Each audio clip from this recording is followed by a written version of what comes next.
Good morning, Asia, and good evening, America. Welcome to the weekend edition of World DNA, American Joker. We have a lot lined up for you, including the latest from Israel, US elections, and Ukraine, plus business, sports, and entertainment. First, the headlines.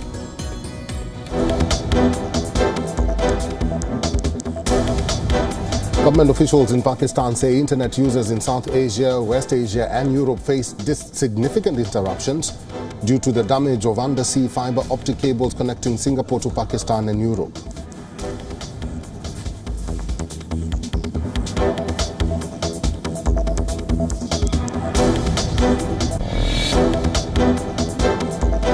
Hamas says it has received and is studying the latest Israeli counter-proposal regarding a potential ceasefire in Gaza, says it will submit a response after due analysis.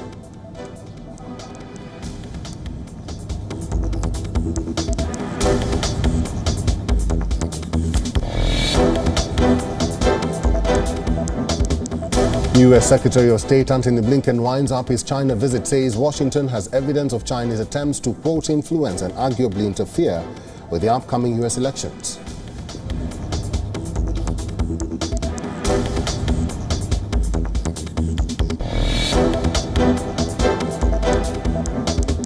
U.S. President Joe Biden says he's ready to face off against his White House challenger in a presidential debate. Trump has proposed to hold a verbal duel at a New York courthouse without delay.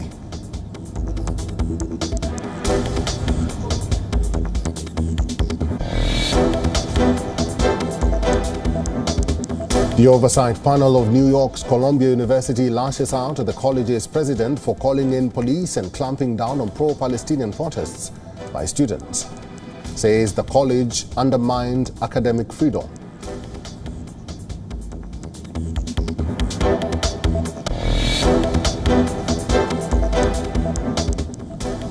Britain's King Charles III to resume some public duties next week after a 3-month break to focus on his cancer treatment and recuperation.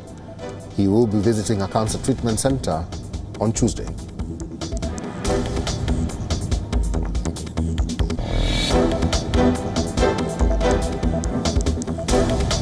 While number 2, Carlos Alcaraz, begins his Madrid Masters title defence with an emphatic win over Alexander Shevchenko.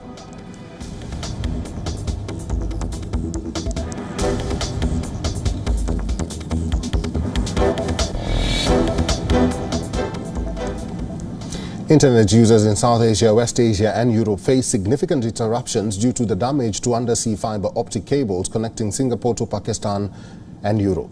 According to Pakistani government officials, the cables sustained damage in multiple locations near Indonesia, affecting internet access in South Asia, West Asia, and Europe.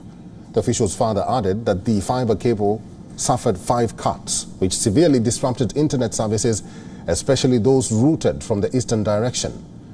Repair efforts are expected to span approximately 1 month to fully restore the cable's functionality. Till the time the damage is repaired, users are likely to experience disruptions in internet services. Reports say Pakistani users are facing challenges accessing the internet, particularly during evening hours.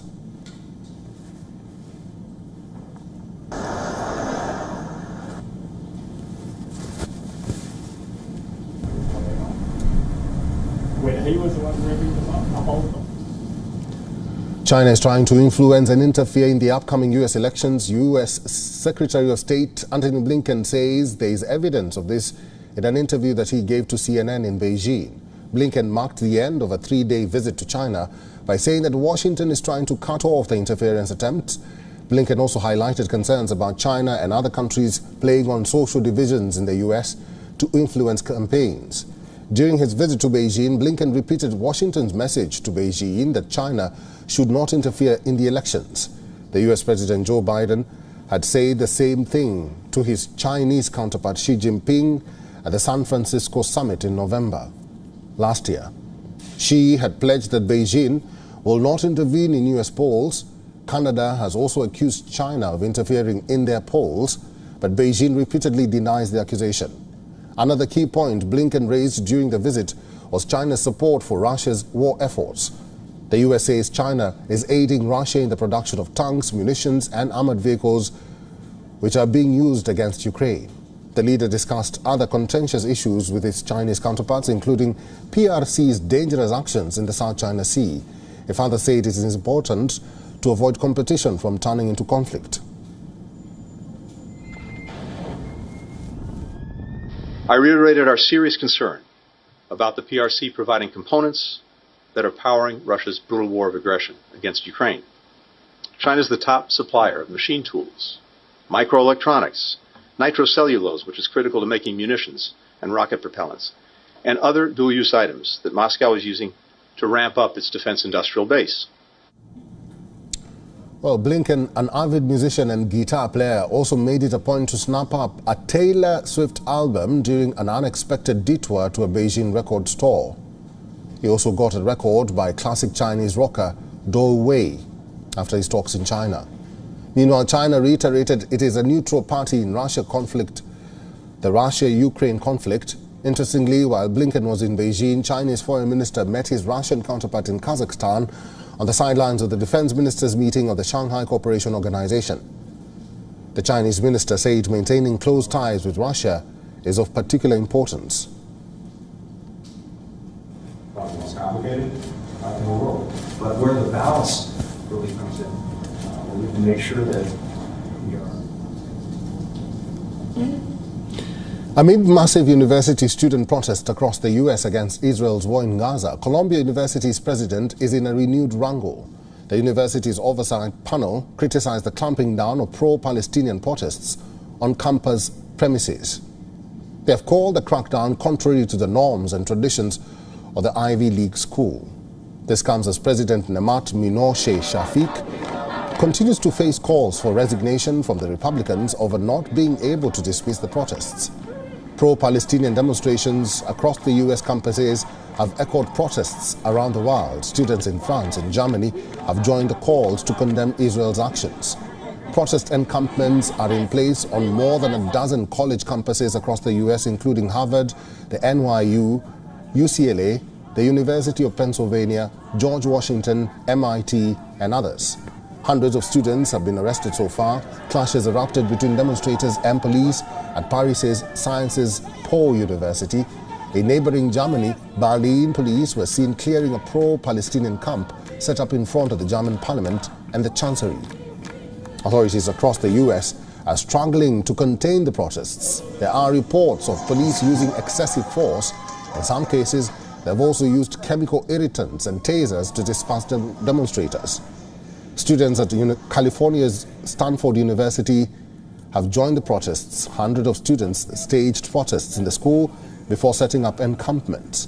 By Friday, there were at least a dozen tents set up with signs demanding the end of the war. Protesters at the University of California in Los Angeles protested for a second day on Friday, asking for a permanent ceasefire.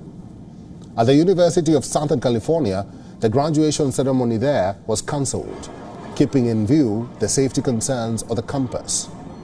At the George Washington University, protesters refused to give up, saying they will not rest until they divest. U.S. Secretary of State Antony Blinken says that these protests over Israel's war in Gaza are a hallmark of American democracy. But Blinken also criticized what he calls silence about Hamas. Across the globe, in Paris, students blocked access to the prestigious Sciences Po University over the war. They demanded that the institution condemns Israel's actions, while they chanted slogans in support of Palestine.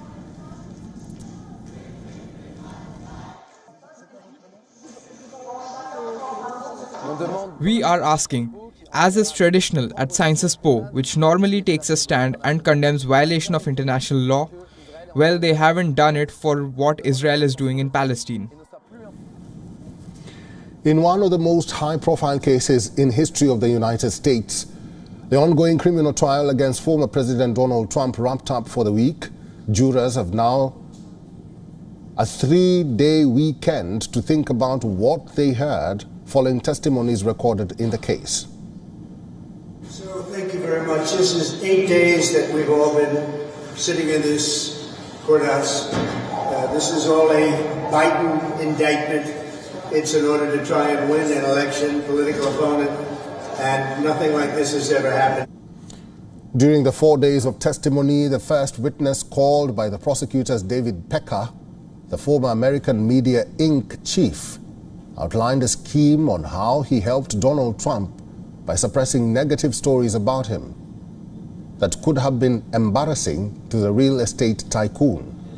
Following Pecker, 2 other witnesses made brief appearances. Prosecutors called Ronna Graff, who was Trump's assistant at the Trump Organization, where she worked for more than 30 years, and Gary Farrow, whose former bank was allegedly used to wire the payments to Stormy Daniels.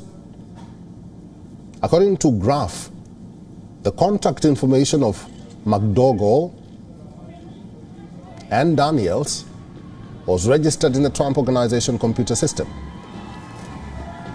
She also said that she recalled seeing Daniels once in the reception area of the Trump Tower before her boss was a candidate to the White House.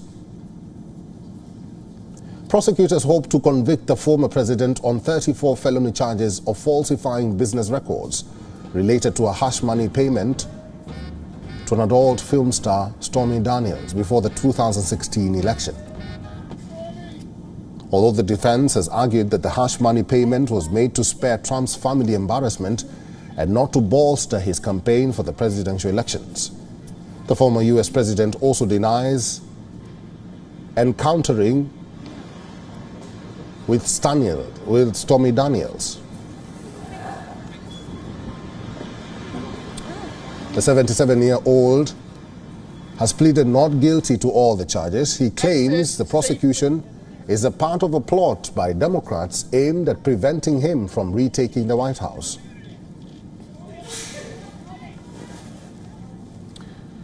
And for more on this, our correspondent Susan Tairani has sent us this report from New York. Currently, the Manhattan trial of the former president is the only one proceeding, with 3 other cases delayed, including the one in Washington related to his alleged attempt to overturn the 2020 election results. The Supreme Court recently heard arguments on whether Donald Trump should be immune from prosecution for actions taken during his presidency. The conservative majority appears inclined to limit the scope of the case, potentially making it difficult to complete the trial before the 2024 election. Back here in New York, the prosecution alleges that the former president has violated a court-ordered gag order 15 times, including 4 additional times this week. They have requested Judge Juan Merchan to hold Trump in contempt, but a ruling has yet to be made. Susan Tehrani reporting from New York for WION World is One. Britain's King Charles III is set to resume public duties next week. This is after a 3-month break aimed at focusing on treatment for an undisclosed type of cancer. The announcement was made by Buckingham Palace. The palace says the king will make his first public appearance after the break in the coming week. He will visit a cancer treatment center on Tuesday. His first major engagement will be hosting a state visit for Japan's Emperor Naruhito and Empress Masako in late June. The 75-year-old monarch took a break from duties several months ago after he was diagnosed with cancer, but continued his state duties, including reviewing government documents and meetings with British Prime Minister Rishi Sunak. The palace has also released a new photo featuring the King and Queen Camilla posing at the gardens on the occasion of their 19th wedding anniversary. In February, the British King was diagnosed with an unspecified form of cancer after being hospitalized for weeks with an enlarged prostate. The palace recently said that Charles was able to resume his duties. It remains unclear if the cancer has been cured or whether the treatment has finished.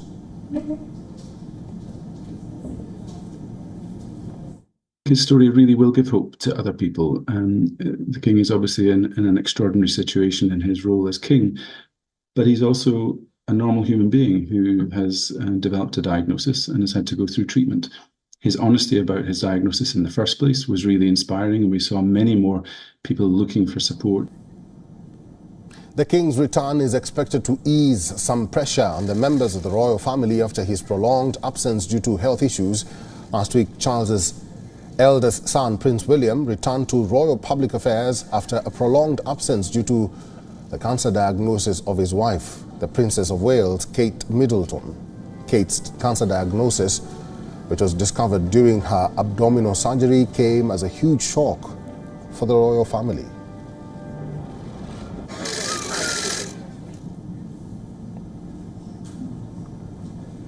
An Egyptian delegation is in Israel to broker a ceasefire deal between Tel Aviv and Hamas in Gaza. The envoys warned that Israeli ground offensive in Gaza's Rafah city will have catastrophic consequences for regional stability.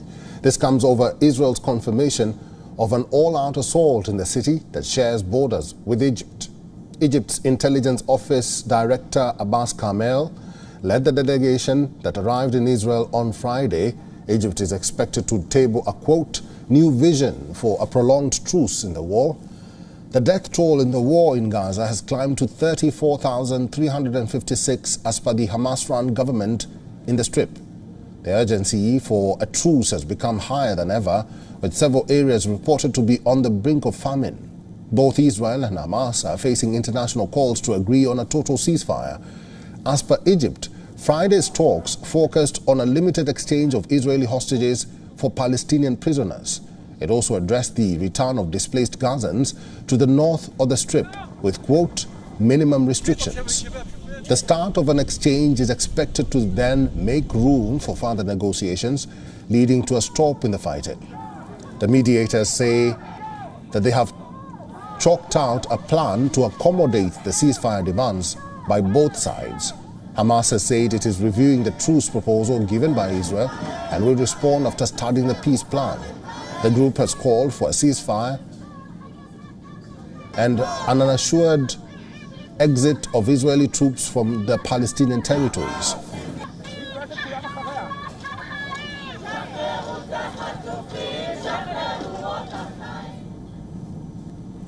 Israel's hardline National Security Minister Itamar Ben-Gvir was slightly hurt in a car accident. He was taken to hospital, and according to the police, the circumstances of the crash are still being investigated. 2 other people are also injured in the accident. Ben-Gvir was coming from the site of a suspected stabbing attack in Ramleh, and he was met with an accident. The video release shows a black car flipping over in which the far-right minister was traveling near a red light. The security minister is known for his stance, including full-scale military response by Israel against Iran and relocation of Palestinians from Gaza. Jody Cohen has more details from Ranana.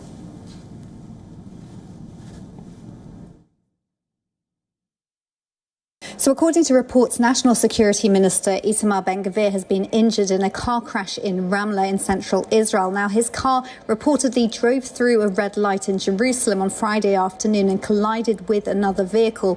Ben-Gvir was in an official car driven by a chauffeur. Now, a ministerial car is allowed to run a red light in extreme circumstances, such as during a security incident. Now, according to other reports, Ben-Gvir was leaving the scene of today's stabbing attack in Ramleh, and a woman was seriously injured in a suspected terror stabbing on Friday. Now, Ben-Gvir has been taken for examination in a hospital. He's said to be lightly hurt, but it does appear to be a serious crash with his car overturning and involving another car as well. But there are no major injuries, and police say that they are investigating the cause of the crash. Now, National Security Minister Ben-Gvir is a controversial figure in the coalition, and protesters have been protesting against him outside a Jerusalem synagogue this week, and he had to be rushed away from that incident. But there doesn't appear to be any suggestion of attempted foul play here. Critical minerals, essential for everything from clean energy to cutting-edge technology, are increasingly controlled by a single player, China. Our next report takes a closer look at the grip China holds on the world's minerals and manufacturing. The globalized world runs on a hidden engine: critical minerals. These elements, from lithium for batteries to rare earths for electronics, are the invisible building blocks of modern technology. But a concerning reality is emerging. China holds an iron grip on this crucial sector. With over 70% dominance in the rare earth market and 85% control over lithium battery production, China wields immense power. This dominance extends beyond these specific minerals, creating a vulnerability for nations like the US. Dependence on China for these vital resources could stifle technological advancements, disrupt vital manufacturing sectors, and even pose national security risks. China's dominance goes beyond just critical minerals. Decades of strategic investments, lax regulations, and a vast workforce position them as world's manufacturing powerhouse. From complex electronics to everyday goods, the global supply chain runs through China. This creates a complex situation, especially for nations with strained relations with China. While tensions simmer on the political front, the economic reality is one of deep interdependence. The US, for example, relies heavily on Chinese manufacturing for a vast array of products. This raises concerns about potential leverage and vulnerability in a time of heightened geopolitical tensions. The challenge of China's dominance in critical minerals and manufacturing requires a multifaceted response. Firstly, diversifying supply chain is crucial. Countries need to invest in domestic mining and processing of critical minerals, reducing dependence on a single source. Additionally, partnerships with other resource-rich nations can create a more secure and sustainable supply chain.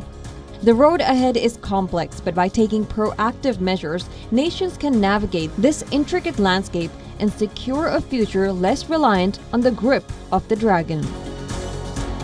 Bureau Report, WION World is One. Time now for WION DNA Sports. Europe's Ryder Cup team has received a massive shot in the arm. Liv Golf's John Ram and Tyrell Hutton can play next year's Ryder Cup in New York as long as they retain their membership of the European Tour. Two-time major winner Ram became Liv Golf's biggest name when he crossed the golfing divide last December. Ram was then the reigning Masters champion, and his move prompted Rory McIlroy to call for